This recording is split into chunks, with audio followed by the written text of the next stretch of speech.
Most people know Illinois as the land of Lincoln, but there is much more rich history that occurred in Illinois long before Columbus sailed the ocean blue.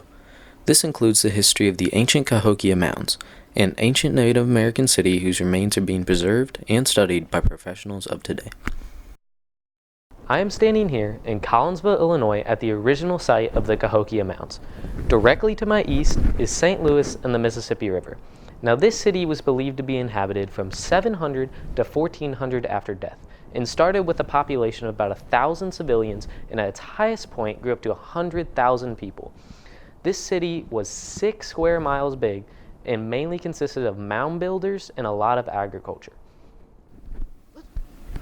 Many houses inside the city were neatly arranged in rows, but a lot of the agriculture that the city depended on occurred on the outskirts of the city, along with smaller villages that depended on the city. Cahokia was larger than London by 1250 AD and was the largest city in the continental United States until 1800. Since it is in the title of Cahokia Mounds, the mounds are obviously the most important part in the city.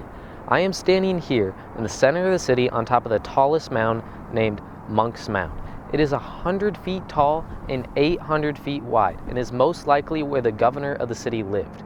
Now it was named after French monks who lived nearby this area in the early 1800s. 3 different types of mounds were built in Cahokia, and they all served a purpose. Each mound was built by Cahokians by stacking tons and tons of dirt. Therefore, the Cahokians got their nickname, mound builders. The first type of mound would be Monk's Mound. This is where the leader of the city most likely lived and worked. It is the largest and only mound of its kind in the city. The second and most common type of mound is the platform mound. This is where religious ceremonies were held. And the final type of mound is the ridgetop mound, which was used for burials and marking important locations. You're probably wondering what happened to the Cahokians, but the fact is we don't know. Archaeologists have no idea of what drove the Cahokians out of their city. This is because there is not a single record from any nearby tribe of the city even existing. At 1200 AD, the population started to decline, and by 1400 AD, everyone was completely gone. Some theories of what happened to the Cahokians are war, disease, and climate change. The original name of this ancient city is unknown, but was given the name Cahokia after the tribe that lived nearby when French settlers first discovered the city in the 17th century.